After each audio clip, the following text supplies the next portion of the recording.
Hello বন্ধুরা, তোমরা সবাই কেমন আছো? গল্পের ঘর ইউটিউব চ্যানেল থেকে আমি শ্রাবণী।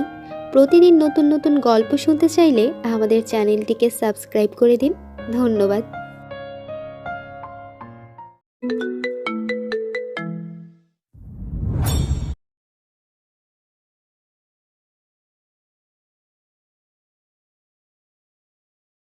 দুইটা ছেলেকে একটা রুমের ভিতরে বেঁধে রাখা হয়েছে। ছেলে দুইটার চারপাশ ঘিরে বেশ কয়েকজন মাফিয়া ছেলে ফেলে দাঁড়িয়ে পাহারা দিচ্ছে। রুমটাতে হালকা আলো আছে, বেশ ঠান্ডা আছে রুমটার ভেতরটাতে। এক কথায় যাকে স্যাঁতস্যাঁতে পরিবেশ বলে। ছেলেগুলোকে কোনো প্রকার টর্চার করা হয় নাই, কারণ মাফিয়াদের বস এখনো আসে নাই। ছেলে দুইটাকে বেঁধে রাখা হয়েছে, তারপরও ওদের মধ্যে কোনো ভয় কাজ করছে না।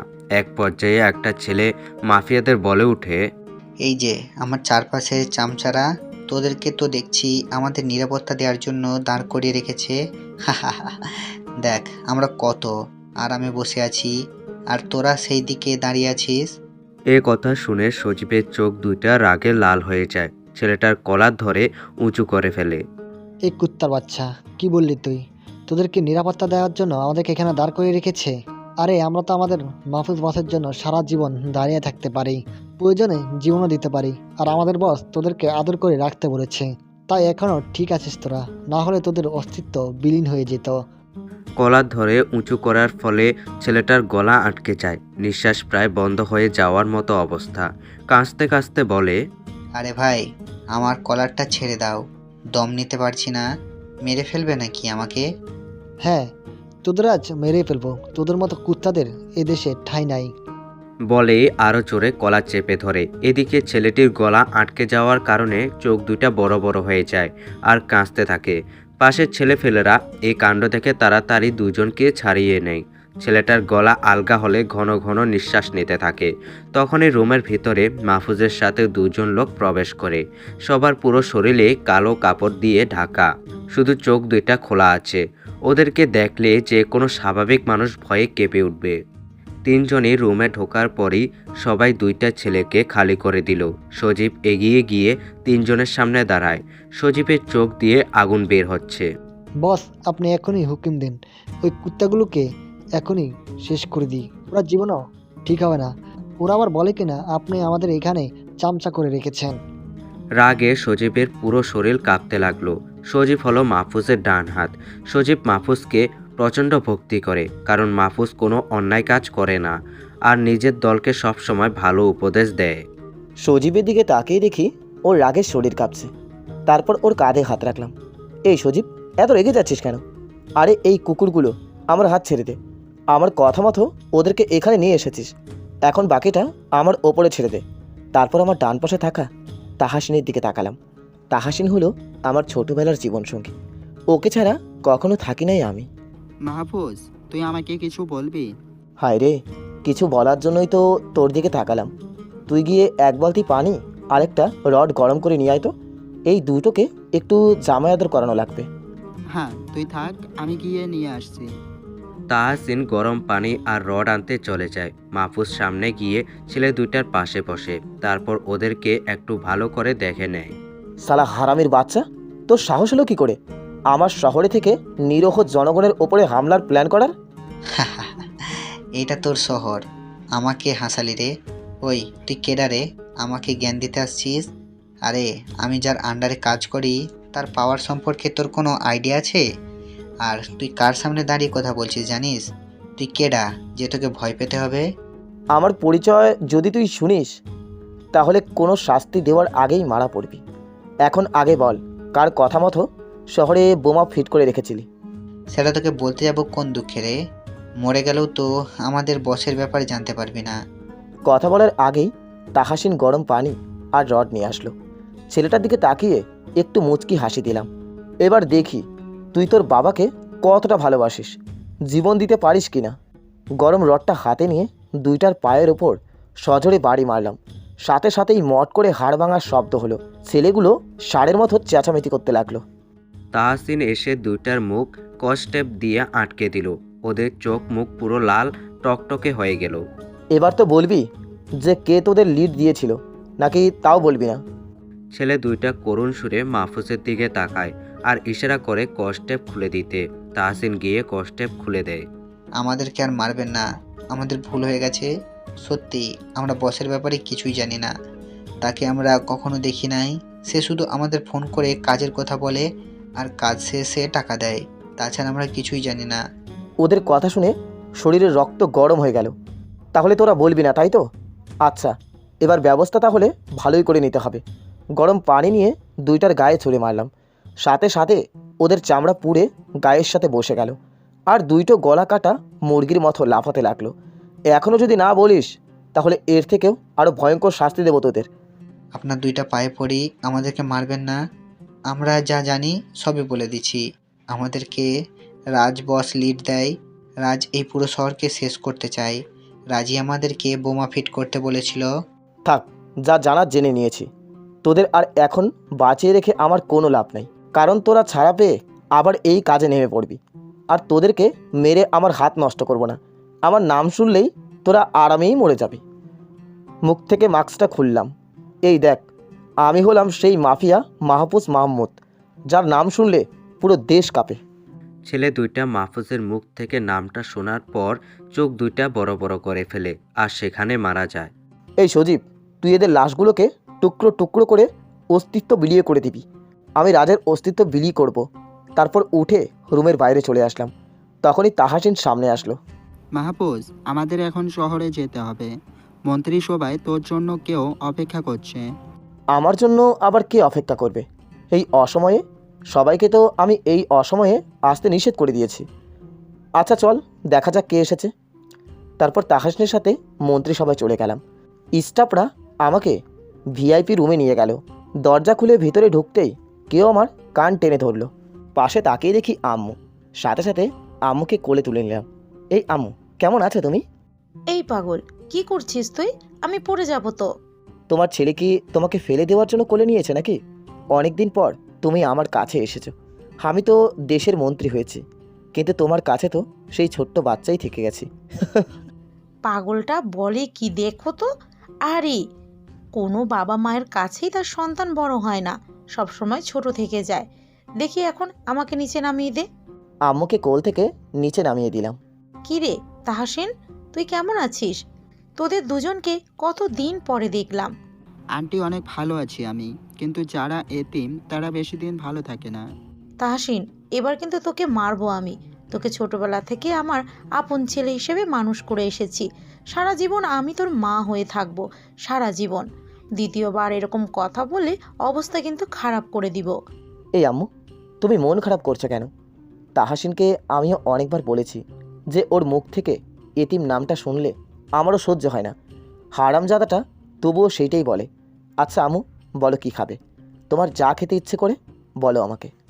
আমার এখন খাওয়ার কোনো ইচ্ছা নাই রে। তুই এখন আমার একটা ইচ্ছা পূরণ করতে পারিস, তাহলেই আমি অনেক খুশি হব।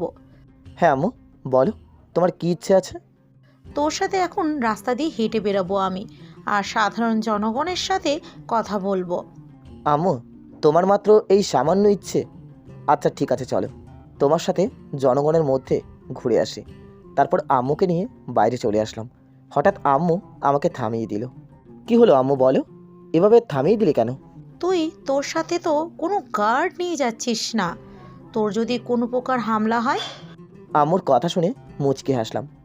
আচ্ছা, তুমি তো জানো যে আমি কাউকে ভয় পাই না। আর এই মন্ত্রী পদে যখন থেকে আছি আমি নিজের সাথেই গার্ড নিই না। জনগণের মধ্যে দিয়েই আমি এমনিতেই চলাফেরা করি। এর জন্যই চলার সময় জনগণ আমাকে গার্ড দেয়।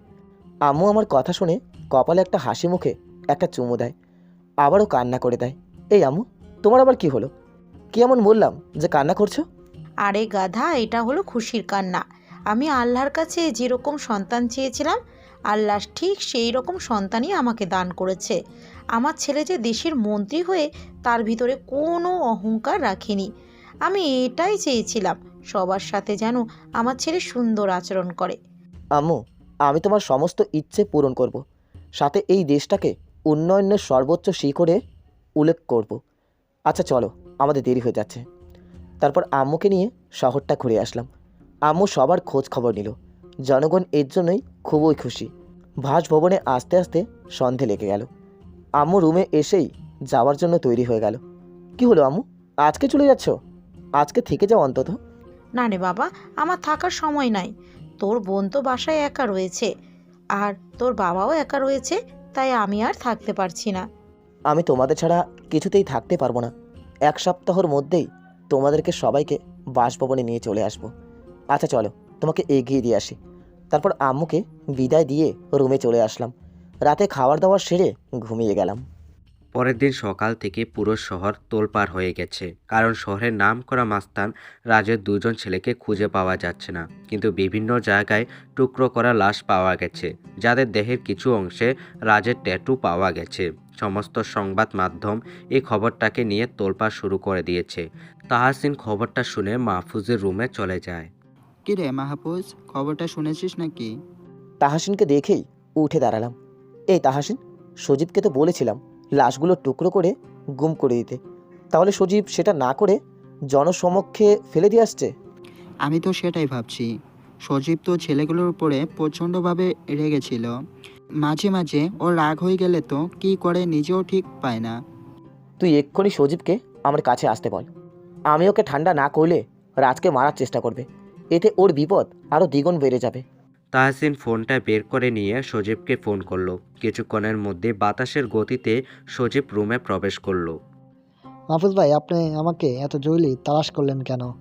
আমি তো তোকে বলেছিলাম লাশগুলোকে বিলীন গুম করে দিতে, কিন্তু তুই তো সেগুলো রাজের নজরে ফেলে দিলি। সারা মিডিয়া তো তোলপাড় হয়ে গেছে। রাজ তো এখন আরও কঠিনভাবে লেগে পড়বে শহরটাকে উড়িয়ে দেওয়ার জন্য, কারণ ওর মাথায় এখন একটাই চিন্তা, ওর ছেলেগুলো বোমা ফিট করতে এসে মারা পড়ে গেল। মাহফুজ ভাই, ওরা আমাদের সাজিয়ে রাখা শহরটাকে, শহরের মানুষগুলোকে ধ্বংস করতে চায়। ওদেরকে ধ্বংস না করে আমি থামবো না। এর জন্য আমার জীবন দিতেও রাজি আছি। মাহফুজ সজীবকে অনেক বোঝালো, পরে একটু শান্ত হলো। হঠাৎ বাইরে থেকে একজন স্টাফ চলে আসলো। মাহফুজ সাহেব, বাইরে তো মিডিয়ার লোকরা ঝড় তুলে দিচ্ছে। আজকের এই ঘটনা নিয়ে পুরো শহরে তোলপাড় শুরু হয়ে গেছে। আচ্ছা তুমি যাও, আমরা আসছি। স্টাফ চলে যাওয়ার পরেই আমার ফোনে একটা মেসেজ আসলো। মেসেজ অন করতেই দেখি রাজ নামের একটা লিঙ্ক থেকে মেসেজ এসেছে। প্রথমে একটু অবাক হলাম, রাজ কিভাবে আমার নাম্বার পেল? এটা কিভাবে সম্ভব হতে পারে? তাহাসিনার কাছে বিষয়টা শুনতে যাব, তখনই চোখে পড়ল এটা রাজের পাঠানো কোনো কিছুই নয়। এই মাহফুজ, দাঁড়িয়ে থেকে কি ভাবছিস? মিডিয়ার লোকেরা তোর জন্য বাইরে অপেক্ষা করছে। তাহাসিনার ডাকে হুঁশ ফিরল। হ্যাঁ তাহাসিন, চল বাইরে। আর সজীব, তুই নিজের জায়গায় ফিরে যা। এইখানে তোর আর কোনো কাজ নাই। যখন প্রয়োজন হবে তোকে ডেকে নেব। ওকে ভাই, আপনার যেমন ইচ্ছা। বলেই বাতাসের গতিতে চলে গেল। এই তাহাসিন, এবার চল মিডিয়ার লোকদের উত্তর দিয়ে আসি। মাহফুজ আর তাহসিন মিলে রুমের বাইরে চলে যায়। মিডিয়ার লোকেরা উৎসুক হয়ে দাঁড়িয়ে আছে। মাহফুজ যাওয়ার সাথে সাথে সবাই মিলে ঘিরে ধরে আর নানা রকম প্রশ্ন ছুঁড়ে মারে। মন্ত্রী সাহেব, আজকে পুরো শহর জুড়ে এই 2টা লোকের হত্যার ঘটনা অনেক বড় একটা রূপ ধারণ করেছে। লাশগুলো শনাক্ত করে স্পষ্ট বোঝা যাচ্ছে এই শহরের নামকরা মাস্তান রাজের ছেলে এইগুলো। তাদেরকে কোন কারণে হত্যা করা হয়েছে সেটা এখনও কেন বলতে পারছেন না? সাথে সাথে আরেকটা মিডিয়া চলে আসে। মন্ত্রী সাহেব, আমরা আগে আরেকটা বিষয় অবগত ছিলাম যে এই রাজ শহরটাকে ধ্বংস করার জন্য উঠে পড়ে লেগেছিল। সেই সময়ও রাজের কয়েকটা ছেলেকে মেরে রাস্তায় ফেলে রাখা হয়েছিল। সেইটার হদিশও কেউ খুঁজে পেয়েছিল না। তো আপনি এই বিষয়ে কি বলবেন?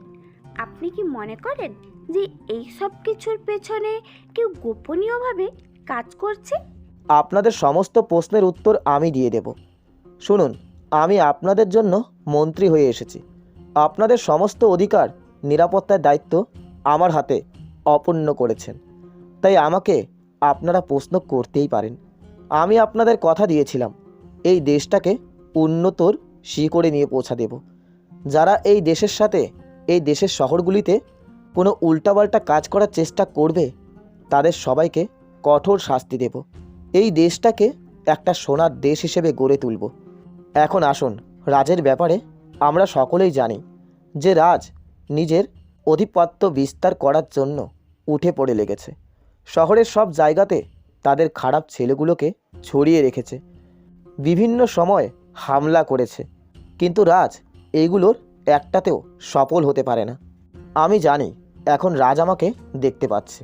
রাজকে একটা কথা বলে রাখছি, আমি যতদিন বেঁচে থাকব ততদিন এই দেশের একটা অংশেও রাজের ভাওয়াল থাবা বসা দিতে পারবে না।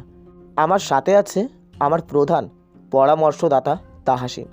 আমরা সবাই মিলে দেশকে রক্ষে করে ফেলব ইনশাআল্লাহ। এখন আপনারা সবাই যেতে পারেন, আমাকে এই বিষয়ে ভাবতে হবে। মাহফুজ কথাগুলো বলে স্টাফদের চোখের ইশারা করলো যেন মিডিয়ার লোকেদের এখান থেকে সরিয়ে দেওয়া হয়, কারণ ওরা এখানে থাকলেই মাথাটা খারাপ করে দেবে প্রশ্ন করে।